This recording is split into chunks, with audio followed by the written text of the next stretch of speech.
It's all the draw screen. So I'm pretty much with the panel on this one. I like FURIA's chances better in this game. I think they have a better chance at fighting. And perhaps the thing they revised after the last game was that they were like, well, we kind of wanted to fight. Our TerrorBlade didn't want to join, and maybe TerrorBlade was telling them, guys, we can't fight. You're not strong enough. So this time they're like, okay, let's pick some stronger fighting heroes and still get this last pick TerrorBlade because he likes the matchup. And probably has a better game overall. The slightly dangerous thing for TB in this game is a tiny burst. But because Tinys now generally go 1-1-4, it takes a lot longer before you have that avalanche toss threat that really just blows TerrorBlade to pieces. So should be interesting to see here. Yeah. Nice first wave here from Murdoch, by the way, pushing all the way into the tower, taking half of GPK's health. He got 3 out of 4 CS. And of course, TA will be hard-pressed to get these creeps. Really feels like, too, like Murdoch needs a good start to this game. Like, unlike last one where it's like, okay, maybe it's mediocre, but it's the movement. Like, we saw Miracle really perform on the Ember Spirit in the earlier game today. It feels like the same type of thing needs to happen. And this is a good Ember game. There's literally, well, there are technically 2 things that stop him if you count Sinister Gaze, but outside of that, it's a tiny Ava toss. You have free mobility, you're super good against a lot of these heroes in terms of just avoiding them, so I kind of like their chances. It also feels like they're a lot more active in their lanes. Like, it's not just in a bad news going to run at you. Like, this is Duster. He punishes a retreat. They do a lot of range early damage as well. And NSR, as long as he stays in front of, like, in the face of Dream, like, getting rid of that battle hunger is going to be a real problem. Yep. And I think this is also Duster's best hero, probably. Something tells me he used to play this a lot when he played with Pain. There's just something about Duster on Disruptor that rings a bell for me. So I'm pretty convinced about that. Also, this bottom lane, Elder Titan is smacking Omni. Get out of there. Omni has 0 CS to the 10 of TerrorBlade, so big lane win for FURIA down there. Does it really just feel like Gambit's 3 position is just the receiver of death? Duster. Oh, this is a good wall. Nice if he could just make the distance and Dream. He can't get the last attack. NSR needs to keep him away. Back to the safety of the tier 1 tower, and the Salve does trigger. That was nice from NSR. Very good. Yeah, poor Shashlo. Like, seriously, like, when are they ever going to give him a lane where TerrorBlade is properly threatened? At least on this side, like, they can drag the wave back, so it's not just always pushing in thanks to the Iron Shell, so TerrorBlade has to be a little closer to peril. But do you really have that as well if you're Gambit? Like, how long until you even think about your own rotations? Oh yeah, wait, why was I talking about Tiny? He's a 4. I was talking about him going 1-1-4. Don't worry, guys, he's not going to go 1-1-4 as a support. He will go 4-4-0. So there will be kill threat on TerrorBlade, but it's still, again, it's a support, so it's not the same as you're used to seeing with the old mid-Tiny going 4-4-0 and just starting to blast TerrorBlade around the map. Feels like Tiny can also just get very quickly, like, okay, well, there's your toss back, but... Yeah, but into like, what? yeah, you put down the Spirit and he's like, plus 52, goodbye Courier straight away. I'm surprised he isn't hitting Tiny back a little bit there. Could have gone for a swing or 2. Murdoch dropping low in mid. Doesn't seem like he has a courier that he's using. Is he going to walk back to base? He was thinking about it. He has a bottle, but he has to wait an extra 40 seconds for it. But at least he's got a long time for the rune. Okay, and he just lost one of his Observer wards. That will be good. First blood. Got him. Blood. This is really generally the outcome of Ursa against Axe lanes, is that Axe is nice in the start, and then Ursa hits level 3 or 4, and then it gets bad. Oh, this is a really good rotation. Didn't toss him back, though. Tossed him on the spot. What? Well, okay. Maybe it was slightly out of range. Then again, toss range always appears to be so much bigger. It got nerfed. That's true. Yeah, toss has 1k range level 1 instead of 1300, right? Wasn't that one of the tiny nerfs this patch? It's very new. It's like 2 days old. So Give me a second. I'm not positive. I'm going to consult the Book of Elements. Yeah, there it is. Cast range 1k, and it used to be 1300. So, yeah, that probably was that, actually. It was probably out of range. And that probably felt very normal for him in the past. Oh, Duster died top, and I think NSR's in trouble too. Dream is going hard right now. Oh, this Lich Ursuline is so strong against this Axe. He's gonna go into the tower, not even required. Yeah. So now this lane is over. In the first 2 lanes, Axe can play it. These 3 kills, lane over. You need to rethink how you approach this. Pull waves, stack camps, whatever it takes to get Axe some other way to play. Bottom lane, I think they're having some fun too. No. I need more damage output. But then again, like, where is this Metamorphosis trigger to bring in the damage from Heiko and force Shashlo out of the lane? Smacking him. Doing what he can. Shashlo has mangoes though, so no problem. He can get mana whenever he wants. But now Gambit have 3 heroes up on top. Almost looks like they're looking for a wrap around. Like obviously it's around the 5-minute bounty rune mark. So it's all for this. 2 for 2. And then NSR wants to do something at least about the Lich's life. The Axe is being out-leveled by Lich by not that much, but still, you hate to see it. Yeah, it's problematic to say the least. It's not a good stomp. That is well off target. And now FNG, well, the wall is up, the call, and just a couple of extra spins, tossing in the Disruptor. Duster will end up in the Avalanche. Both of the heroes of Furia finding themselves in way too deep. And both will find themselves very, very dead. Duster just needs one more jump from Dream.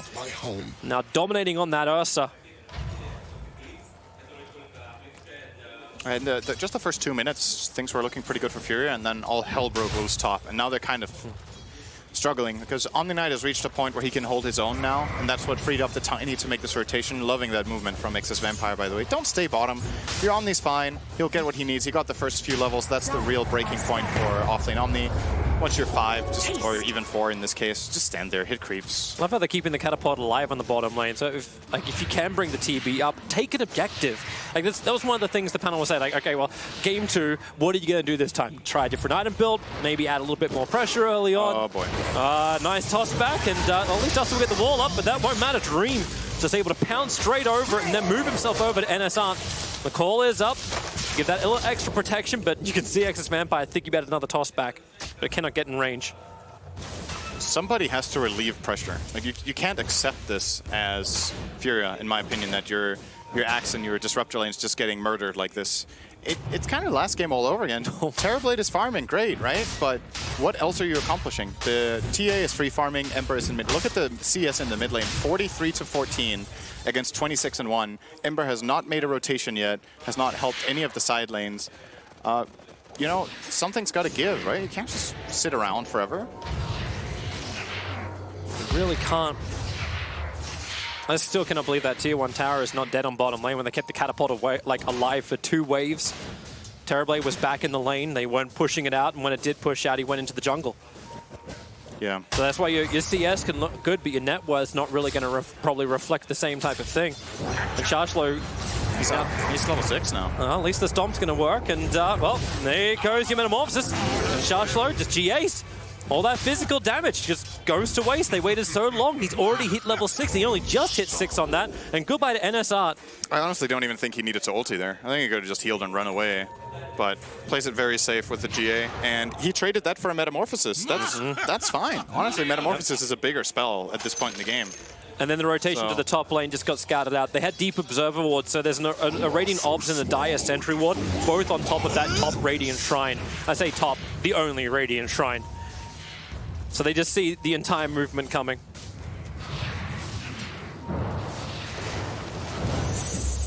Oh, we have ourselves a replay. This is that death up on top lane. I think he's going to die to Ursa. Yes. Great, Sin. You're never wrong. And I'm going to say NSR doesn't actually die here. Nope. This is a different clip. This is live, Toby. It's not the same thing. That means it's actually a skill level up to predict live. I kind of feel like I'm watching the same game as game 1. I'm not going to lie. Terrorblade top net worth. He's having a great time, but the guy he's laning against is also getting a lot of farm this game. GPK is once again winning mid lane handily. And, well, actually, no. Dream's game is better than last time. If anything, that's the biggest change. The Ursa is actually having a good time compared to that of the Bloodseeker in the previous one. So I think Gambit are feeling very comfortable and confident in their game right now. So maybe, like, we think about the mid. Like, we think about the Ember Spirit's presence. Like, does the Ember Spirit, is he able to enable the Terrorblade? Like, obviously, like, there still is a prerequisite on the Terrorblade arriving. He needs to be there. But maybe there's enough that can come out from this Ember Spirit to work with the Disruptor. Maybe once Disruptor's level 6 as well, this could change around a little bit more. Still, it's slow though. I have the feeling of that, you know, that meme with the guy with the stick that's just poking something on the ground, just like, do something. I'm feeling that way right now. Yeah, hey, let's doing go. something. FNG. That's rip. Mr. Murdoch. Okay. It's something. It's not the best kill, but it's movement, right? The Tier 1 tower, though, is taking all the damage on bottom lane because no one is there apart from, like, the Omni who was pushing it in. Yeah, Terrorblade has run all the way to the left side of the map and is farming that camp now. This is the, like, the the big difference... Is someone going to go bottom then? The big difference that happens if Ember makes moves, even if they're not perfect, just shake up the status quo a little. Oh, this is what they wanted. They wanted the 10-minute fight. Oh, that's a very good Dream is run in, but my God, Murdoch and Duster! He's going to jump up with the chain frost from FNG, just follows. At least Dream does die, but Heiko, for all that damage he's got, he doesn't have the life to sustain against these other 3 heroes, and now both of the outposts are going to go the way of Gambit because... All right, never mind. Don't make moves. You know, that didn't work either. You know, what's the phrase? Like, it's not your first rodeo, like kind of thing. Like, but it feels like this is the repeat bucking. It really does. They have. It's a snowball effect, right? Lich is level 6, and Disruptor isn't.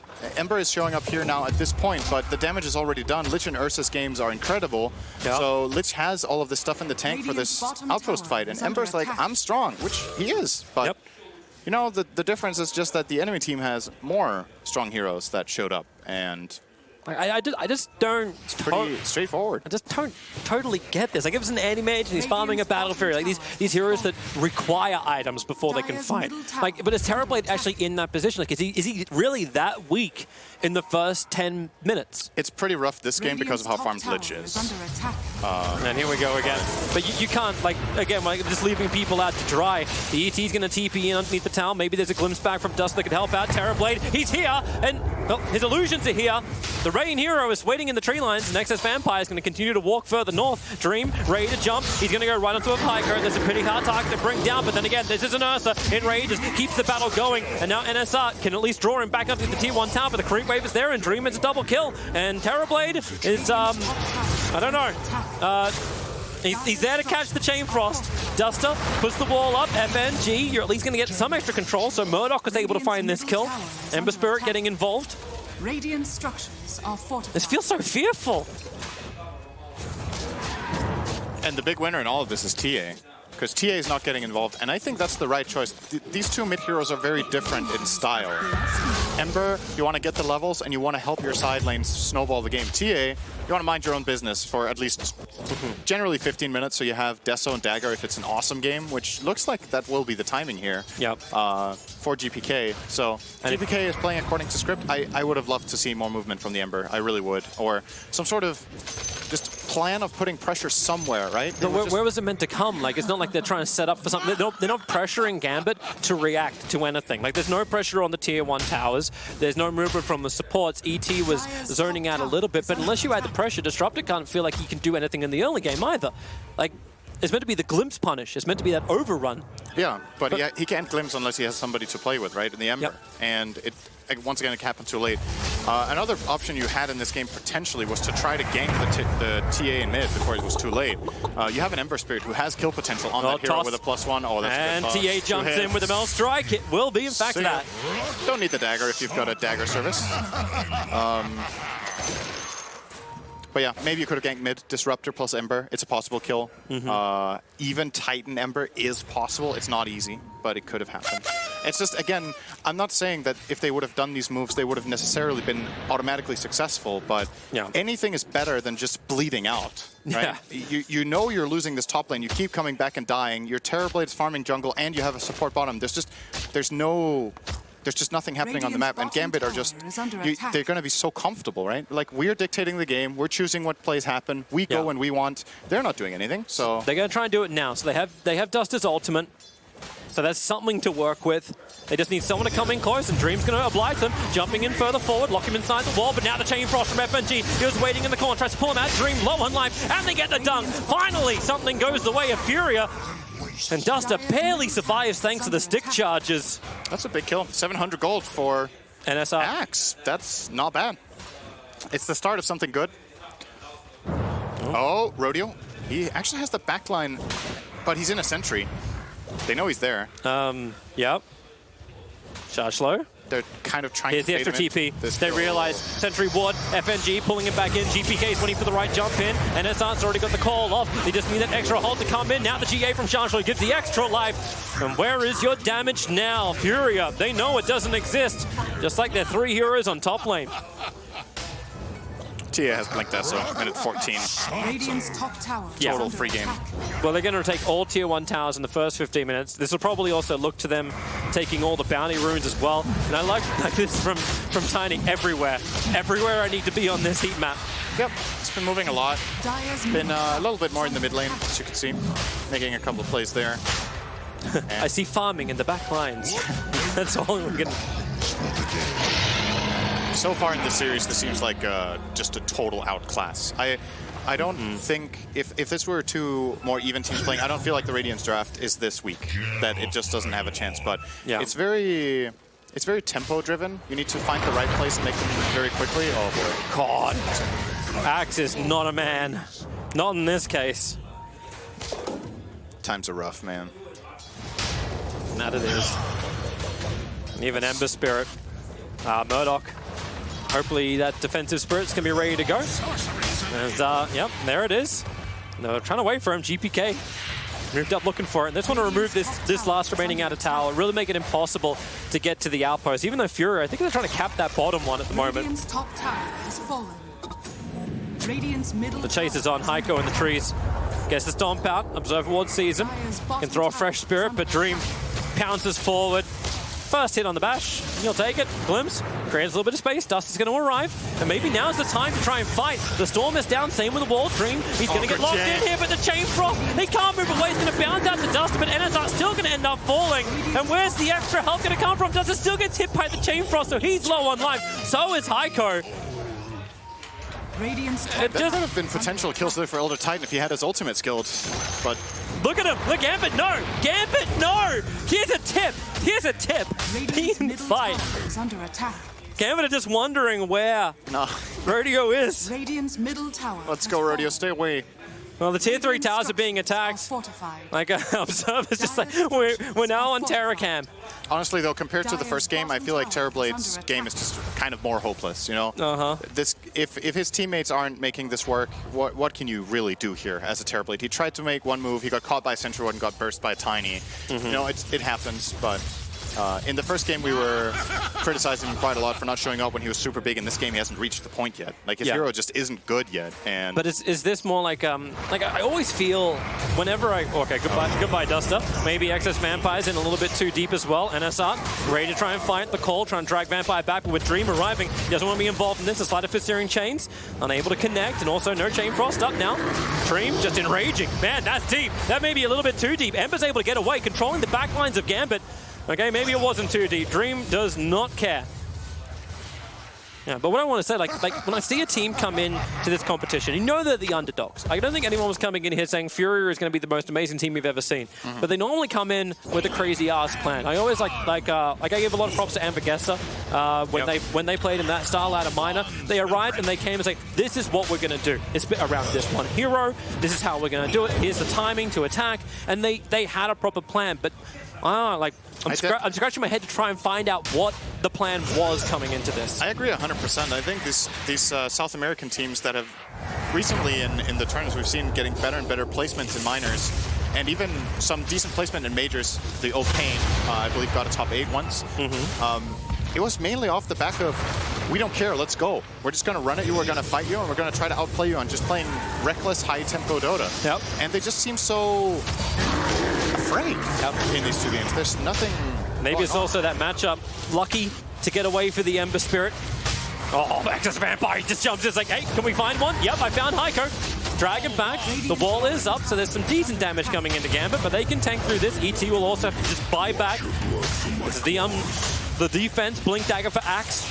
Ready to rock and rumble. They could just get a little bit of control. There's the blink call. They found Sharshlo. Terrorblade now going to work. They're able to actually get the storm down, so Sharshlo cannot get that GA off. No protection against the Terrorblade, and now with a glimpse, they want to get GPK, but what have they really got? You've got the Aegis Immortal to get through. Murdoch's losing his life way too quickly. The Ember got caught. Is he going to buy back as Dream continues to kill off one support, moving towards the next one, while NSR try to jump into the back lines, and he'll also go down to GPK. Dream, low on life. Can they bring him back? Is anything in range? No. Well, that was, but it wasn't enough. Couldn't Searing Chain, couldn't control. So what you got an Omni Knight, but it also feels like Gambit are just kind of screwing around a bit. Like they're coming underneath really the 3 towers, and they're just... That was just... They're playing the type of Dota you were asking like the South American teams to play, or have played. Well, if the South American teams were playing like this, they would be a lot better. But they're not playing like this right now. Not in this game, not in this series. Gambit have just hands down been completely destroying them. That's very ambitious of Heiko. He wanted to get the bounty rune, but Gambit are on the ball. Already there. Duster will try for the other one. Looks like he will at least be successful and get out of the smoke, but it's such a minor victory. Yeah. Well, even for an item like an Ember Spirit getting a Sheever's guard, like that. It's also really good this game, but it also feels like he just doesn't have any damage. He doesn't bring anything to the fight. Like he can sustain for a bit. Yeah. But then he needs to be the controlling factor, and then again, there's more pressure on Rodeo to dish out more and more damage on the Terrorblade. I think what you needed to do in this game as Ember is... Oh, this might at least be good. An isolated Sharshlo, Blink, Call, Duster, holding his combination for as long as he possibly can. This will be the second death of Sharshlo in the space of 2 minutes. And now Chain Frost, Gambit never arrived. Excess Vampire quickly killing off Duster. Remember, they've already blown their combination, and Omnight will just buy back into the game. And it's not able to hide in the tree lines long enough to TP out to blink away, but he can't TP out. That only went for the Terrorblade. Now NSR will go down. GPK brings all the damage required for Gambit to find the kill. I think Sharshlo, good bait. Yeah. No, but you're absolutely right. I think he's going to survive this, but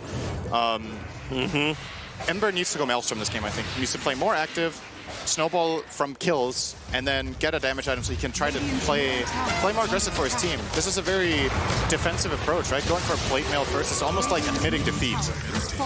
That's a... Yeah.